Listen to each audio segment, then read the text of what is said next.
જય શ્રી રામ દોસ્તો આજે 2026નો પ્રથમ દિવસ છે। આજથી હું શરૂ કરું છું રામ સાધના યાત્રા। દોસ્તો પણ આ સાધના કોઈ મોટા યજ્ઞ, કોઈ મોટા તપ કે કોઈ મોટી સાધના નથી। આ તો આત્માને શુદ્ધ કરવા માટેની એક પ્રવૃત્તિ, એક નાની કહીએ તો નાની સાધના છે। દોસ્તો આ સાધના 365 દિવસ સુધી હું કરીશ, કારણ કે 366મા દિવસે હું અયોધ્યા જઈશ। ભગવાનના ચરણોમાં જતાં પહેલાં પોતાની જાતને, પોતાની આત્માને શુદ્ધ કરવી જરૂરી છે। એટલે દોસ્તો મેં આ સાધના શરૂ કરી છે। દોસ્તો 365 દિવસ સુધી હું પર ડે શોર્ટ વિડીયોમાં દરેક દિવસના વિડીયો અપલોડ કરીશ। તમે મારી ચેનલમાં જોડાઈ જજો, સબસ્ક્રાઈબ કરી લેજો, જેથી તમને મારી આ સાધનાના સહભાગી બનો। દોસ્તો આ સાધના ફક્ત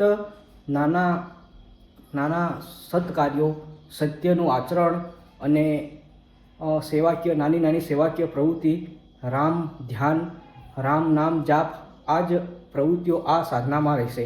દોસ્તો તમે આ સાધનામાં મારો સપોર્ટ કરજો। તમારો આશીર્વાદ જ મારા માટે બહુ મોટો છે અને રામની કૃપા મને આ સાધનામાં સફળ કરે।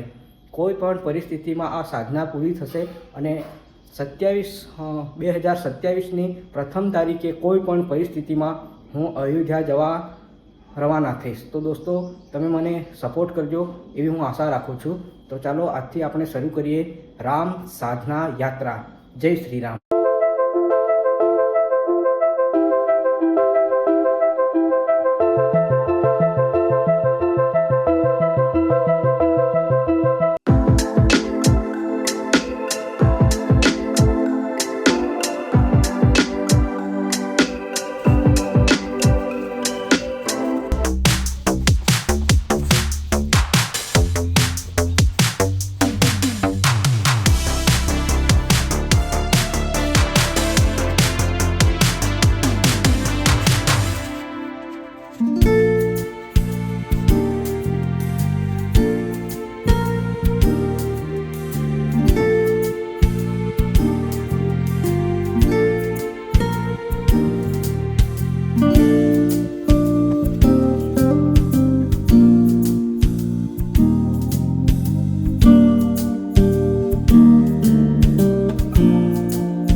તો દોસ્તો મેં ભગવાન શ્રી રામની પૂજા કરી દીધી છે અને હવે ધાબા પર આવ્યો અને આ દેખો હું ચકલા માટે, ખિસકોલી માટે ગાંઠિયા અને ચકલા માટે ચણ લાવ્યો છું।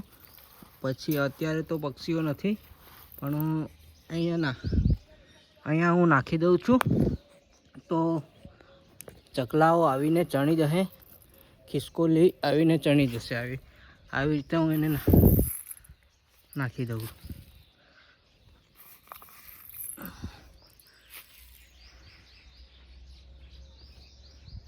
તો દોસ્તો આવી રીતે નાની સેવાકીય પ્રવૃત્તિઓ, નાના કાર્યો, શ્રી રામજીને ગમે એવા કાર્યો, એવા કર્મો, નાના કર્મો, રામ નામ જાપ ધ્યાન, આવી જ આ યાત્રા, આ સાધના આવી છે।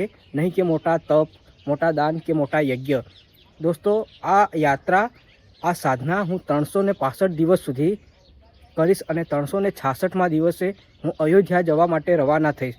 કોઈ પણ પરિસ્થિતિમાં 365 દિવસ સુધી આ સાધના, આ યાત્રા ચાલુ રહેશે। કારણ કે દોસ્તો આપણે પ્રભુના ધામમાં જવાનું છે, જ્યાં રામ ભગવાનના ધામમાં જવાનું છે ને એમને કેવી રીતે જઈએ?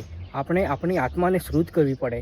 આપણે આપણા મન, કર્મ, વચનથી પ્રભુને સમર્પિત થવું પડે, પછી એના ધામમાં જવાય। એમને ધામમાં જવાથી તો આપણી આત્મા શુદ્ધ નથી થતી કે આપણને પૂર્ણ રીતે ભગવાનના ભક્ત નથી બની જવાતું। પહેલાં આપણે આપણી જાતને, આપણી આત્માને ભગવાનના ચરણોમાં સમર્પિત કરવી પડે।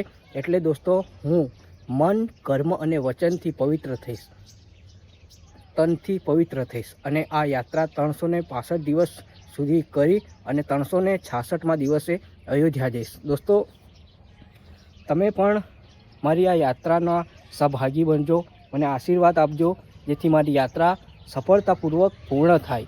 દોસ્તો, આજથી આ મારો સંકલ્પ છે અને ભગવાનની કૃપા છે, ભગવાનની પ્રેરણા છે. પણ તમે પણ આવી રીતે આધ્યાત્મિક જીવન જીવજો, કારણ કે હવે આ કળિયુગનો જમાનો ઘણો ભયંકર આવી ગયો છે અને આ જમાનામાં જીવવું માત્ર ને માત્ર એક જ આશરો બને છે, રામ નામ. દોસ્તો, તો તમે હું દરેક વિડીયો, શોર્ટ વિડીયોમાં આ સાધનાના 365 ડે ટુ ડે બતાવીશ અને તમે મારી ચેનલ સાથે જોડાઈ જજો, જેથી તમે મારી આ યાત્રાના સહભાગી બની શકો.